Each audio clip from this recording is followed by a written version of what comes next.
guys, so I thought I would film a 2024 reading wrap-up, but I'm filming this on December 14th, and I thought, why am I in such a rush? I still have more time to finish some books that I wanted to read this year. So I'm gonna do my 24 reading wrap-up closer to the end of the year and see if I can finally get some of the books that I've been wanting to read off of my TBR and finish them finally. My school semester just ended, and so I have a little bit more free time to read than I have the past few months, and so I'm really excited, and I'm gonna try to see if I can get these 4 books off of my TBR shelf. Starting up with number 1 is Practicing the Way by John Mark Comer. I have actually started reading this year and I haven't finished it. It has taken me so long to get through because I've just been like casually reading it as I've been reading some of my other fiction books. This is a Christian book and I usually do that. Sometimes I'll be reading like a serious book and like a fun book to balance it out based on my mood, what I want to read. And apparently my mood this year has been the fun books because it has taken me months to get through this. But you can see, I'm close, okay? I have kind of a busy day. I have a Christmas party at my friend's house tonight, and so I don't have a ton of time to read today, but I figured I'd start it, and this will probably be a reading vlog throughout the week. The second book that I want to read is The Great Gatsby. This is also a book that I've had on my shelf for a few months this year, and I didn't realize when I got it that it's so small. And like, I've heard of The Great Gatsby forever, I've seen the movie, never read the book, had no idea that it was so small. So I'm kind of cheating. I do want to finish this, but I also know that it won't take me that long. Oh, it's 110 pages, and the pages are a little bigger than like normal books. It's like a wider book, but that's easy. I can totally finish that this week. Third, I want to read The 7-Year Slip. Oh, guys, I have heard so many amazing things about this, and I really wanted to finish it before the end of the year because I have a feeling that it would be my top romance for this year just because of all of the hype that I've heard about it. I was going through the books that I've read this year and for my wrap-up, and then I also saw Haley Fan posted a book awards, and I thought that would be so fun to do. So like best thriller, best romance, longest book, shortest book, saddest book, happiest book, all of that. And I didn't have a romance book that I really loved this year, and so I didn't want to do any of my end of the year videos without finishing this one. I'm so excited. So we're gonna get to that third. And then last, Tomorrow and Tomorrow and Tomorrow by Gabrielle Zevin. I am so excited to read this. I've heard that it's amazing. I've heard that it's kind of sad, and so that's why I put it last. And also I think it's the biggest book of the 4, and so I'm going for quality, but I'm also going for quantity. I want to try to get all 4 done, so I figured it was safe to do this one as last. This one is 400 pages, so it's not too bad. Those are the 4 books that I want to read this week. Let's see if I can finish my TBR.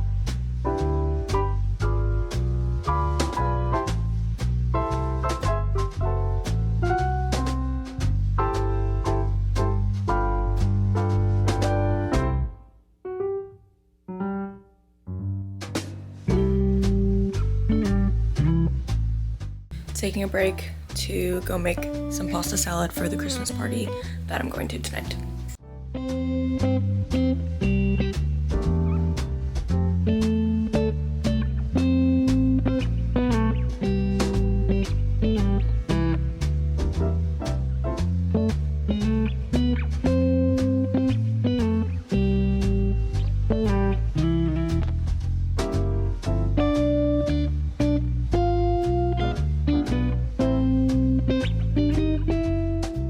Something I love about John Mark Comer's books is he writes Christian books. He was the former lead pastor at his church, but now I think he runs like a nonprofit organization or some Christian organization. He's not like directly in church ministry anymore, but he obviously has such great writing and insight, but he's also so creative, and that just shows in the way that he lays his books out. I mean, first of all, this cover is like very cool, and then each section has this, and this is like the second or third book that I read by him, but the first one that I read was actually right here. It's The Ruthless Elimination of Hurry, which I feel like is his most popular book. And this one is so cool. Like, the way it's laid out. I need to show you. Like, can I even see that? Yeah. He, like, makes it all very interesting. Like, there's these sections that are in black.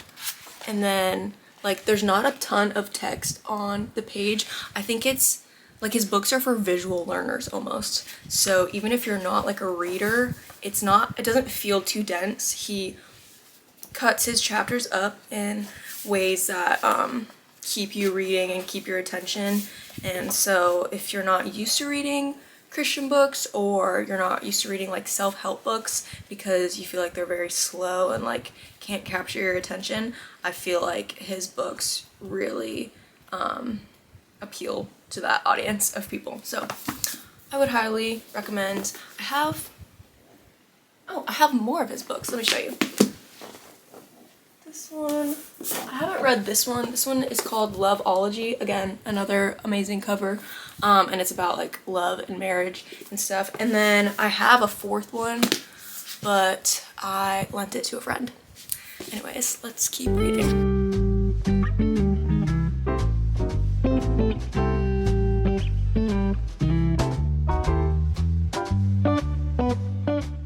It's been a minute. The last time I vlogged, it was Saturday, and now it's Tuesday night. I was able to finish Practicing the Way finally after months of trying to get through this, which is embarrassing, and it was really good. I don't agree theologically with everything that John Marker does. John Marker. Just combined his two last names. John Mark Comer does, but his books are always so refreshing, and they're always on topics that don't really get talked about enough in the Christian world and just in churches. So I always appreciate his perspectives. I would still really recommend this.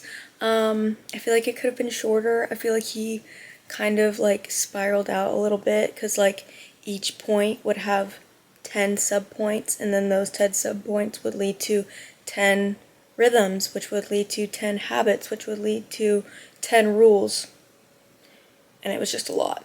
But overall, I gave it a 4 stars on Goodreads because they don't have half stars, but I think I would give it a 3.5 or a 4 stars. And I will put my Goodreads review screenshot right here. My Goodreads is always going to be linked in the description of my videos. But for now, I'm going to try to read The Great Gatsby in one sitting. And it's 11 o'clock. Oh.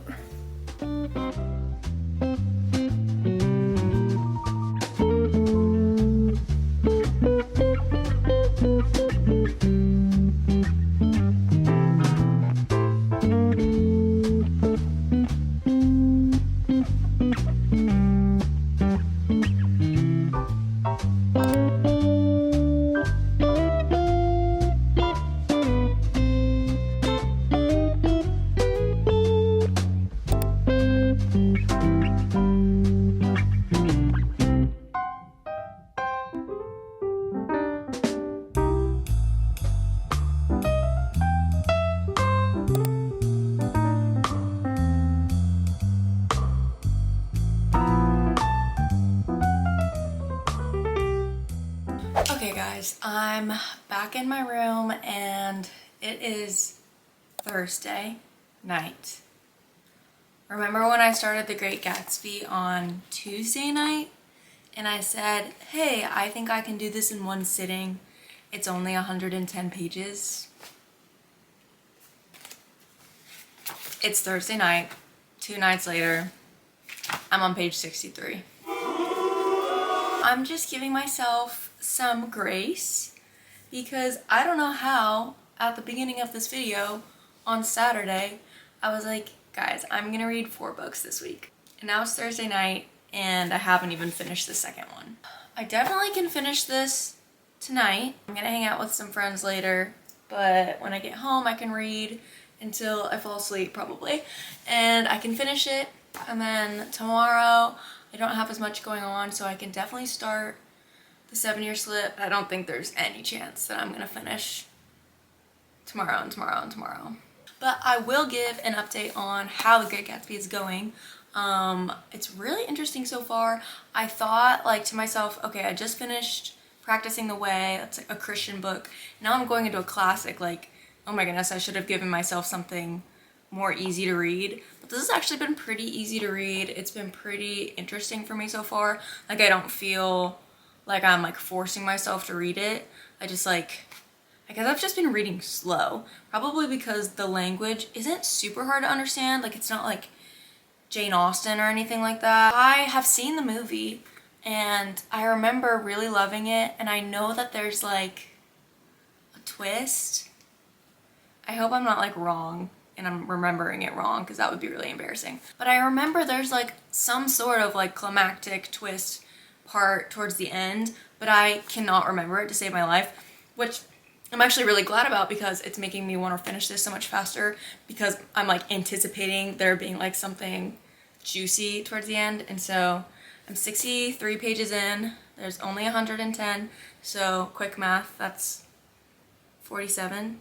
Yeah, that's right. Okay, I'm not a math major, that's for sure, but 47 pages left. I can totally do that tonight, and hopefully when I vlog next, I'll have finished this. I can give you guys my thoughts on it and my full review, and then I can start the 7-year slip tomorrow. A reading vlog is so time consuming, and I feel like I have so much more respect now for Sarah and Destiny and Haley and all the other girls that do the reading vlogs. It takes a while. I don't know. Maybe they all just read a lot faster than I do.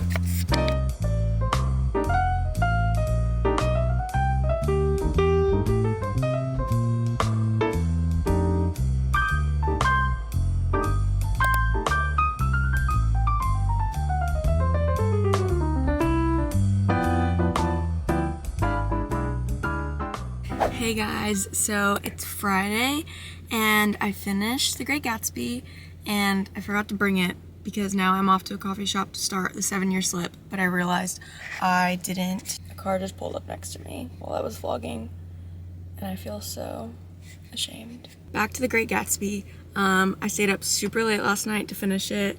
It was so good. Rating, I would give it 4 stars. Maturity rating, I would say like PG-13, because there's mentions of like sex and like alcohol, but there's really no like descriptions of anything, so I feel like it's probably like PG-13. The writing is so beautiful. Like the way that F. Scott Fitzgerald just describes things is so beautiful. The way he would describe Daisy and like her voice and how it just was like charming and captured you and put you into a trance. I was never bored throughout the book, which is very rare for me with a classic. Like I usually kind of have to like muscle through a classic, but it was so good. I wasn't bored at all, but I did find that I was pretty slow reading it, just because I had to reread a lot of the paragraphs and the sentences, not because like I was confused, but because there would be like a paragraph that you would think is just describing like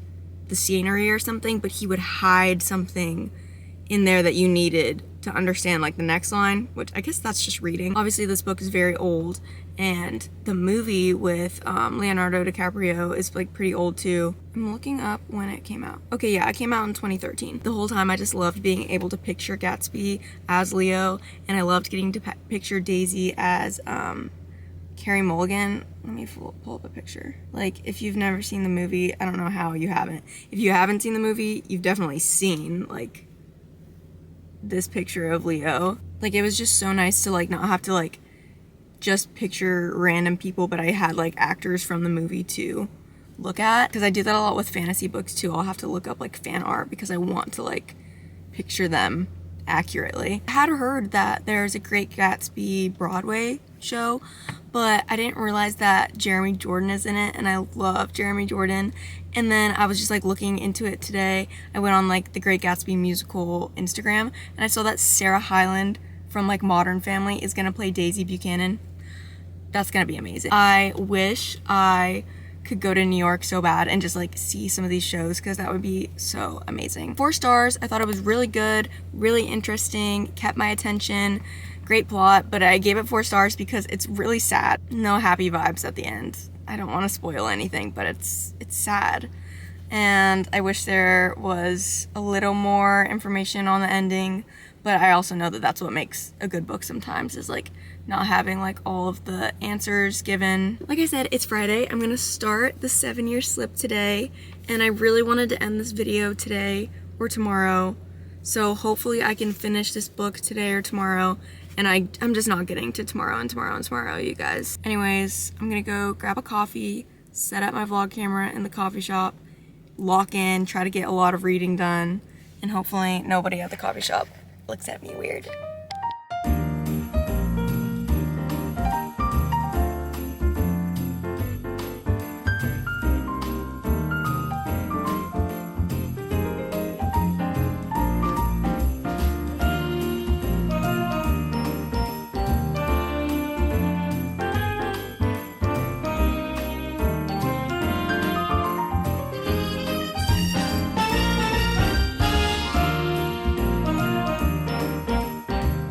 Back in my car from the coffee shop, and I got a few chapters into the 7-year slip. I really love it so far. It's super cute, and obviously I knew a little bit about what it was about, like magical realism and like this special apartment, but I didn't know that the main character worked in books, and that's like one of my favorite plots, is just books about people that work in books. I would love to work in books one day, and I just think it's so fun reading about their lives. Let me revise my statement actually. I love books about people who work in the book industry, but I also love books about people who love books, because it's so fun just reading about people that are similar to you, and when the main character is like a big reader or works in the industry, it's just so fun and I love it a lot. Also, that coffee that I had right now was so good. It was an orange gingerbread cappuccino, and I went in there and I asked her if they had any like holiday like drinks going on, and they had like peppermint mocha, like all that stuff. And orange gingerbread, at first I was like, that sounds so weird, but this coffee shop always does like orange and things, and I was like, you know what, I just need to give it a try. It was actually so good. The gingerbread was like pretty subtle, and so was the orange, but it almost is like that flavor of like when you get a chocolate covered orange at Christmas. Like it was like a sweet gingerbready taste with like a little bit of orange in the background. It was so good.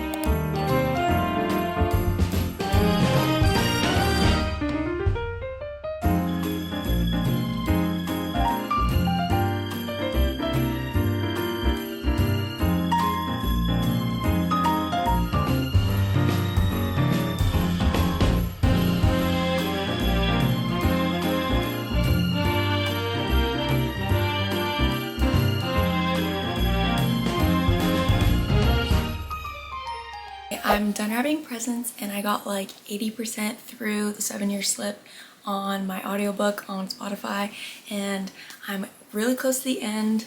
This is where I am. I really just want to like savor the ending, and so I'm gonna sit down and try to finish it. I love audiobooks because they're so helpful. It's really sad that just life is the way that it is, but I feel like most people don't have a ton of time to dedicate solely to reading a book, which is a lost art, and I really love it when I can. But audiobooks is definitely the way that I can get my most like books finished and fast. Love audiobooks, but I know that when I'm reading it and I'm like fully placing all of my attention into the book, I savor it so much more. So let's finish it right now.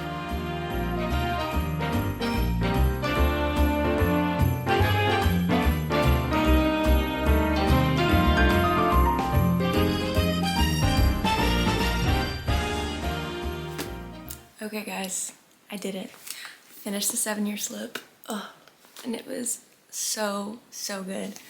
I think I'm gonna give it a 4 or 4.5 stars. I kind of want to give it a 5 stars because I really did love it. Like, it is just so magical. It is a magical realism romance, and it just feels so like warm and just, I don't know, the only word I can think of is magical. It just was such a fun read. There were some things in it that I just felt were so cheesy, and I feel like the ending could have been better. I just have like some small critiques, and I feel like when I give a book a 5 stars, it's like, wow, that was like a perfect book, I loved it. Or if it's not a perfect book, it's like just an amazing book, like an amazing concept, amazing writing. I don't know, it just doesn't feel like a 5 stars, but it's very close. I also would have to give it a maturity rating of R. It really was pretty PG-13 most of the book, but there are 2 open door intimacy scenes, and so that just automatically makes it an R. They weren't as descriptive as some other books, but still, they're in the book at all, and so I feel like it has to be R. I would say that there are some trigger warnings of depression and suicide and grief, so that's just something to take note of before you read it. I don't want to talk about any like spoilers, but I predicted one of the twists in the book literally right away. I loved that Ashley Poston named her chapters, and she did that with the Dead Romantics too, and they're so punny and like cute. It was just really fun. I also, speaking of the Dead Romantics, I love that the 7 Year Slip and the Dead Romantics, it's like an interconnected standalone, so it's not a series, but there's some mention of the main characters from the Dead Romantics in the 7 Year Slip, and I just loved that so much.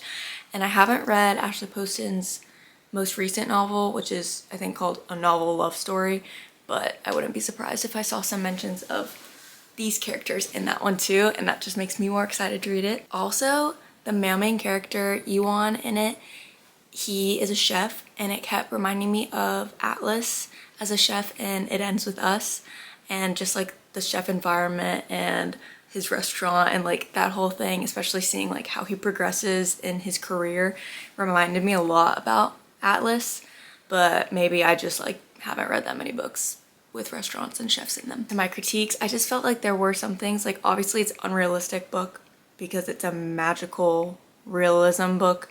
There are literal magic elements in it, so yeah, it's not going to be super realistic, but some of like the weaving of the stories with, I don't want to do any spoilers, but with like her aunt and her, if you've read the book you know what I'm talking about. Ashley Poston also writes towards the end, she has this line, it said, "I tucked their words into the soft matter of my heart."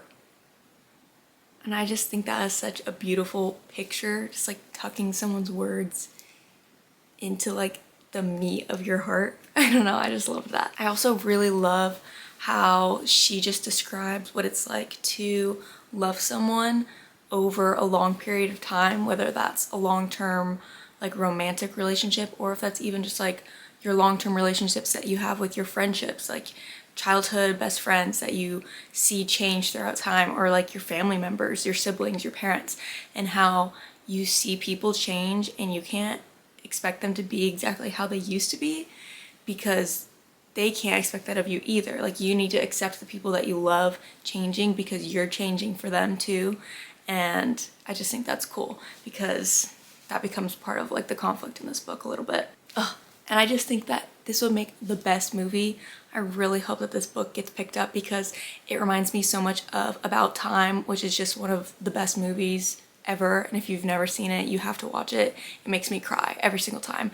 And it has like a similar time traveling element to it, but this would just be so sweet because that one's more about like family and this one is obviously like a romance, and I would really love it. And just the setting of the book in New York and like the apartment, and then the female main character is in the book industry and the male main character is in the restaurant industry, and it would just be an amazing movie, I feel like.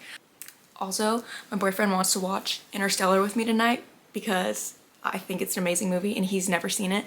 So he was like, oh, we should watch Interstellar tonight. And I think my brain actually might explode from all the different timelines that I've been in just today. So wish me luck for that. Overall, I really loved it, and I'm gonna put my Goodreads review and rating here. But I'm so happy that I got to finish these 3 books this past week, and I got to add 3 more books to my 2024 reads. And I didn't get to tomorrow like I originally wanted to, but I'm definitely still gonna try to read it before the end of the year. It just won't make it in this video. If you kept watching this far, thank you for watching. To all of my 45 subscribers, thank you so much, and hopefully I will see you soon with a new video.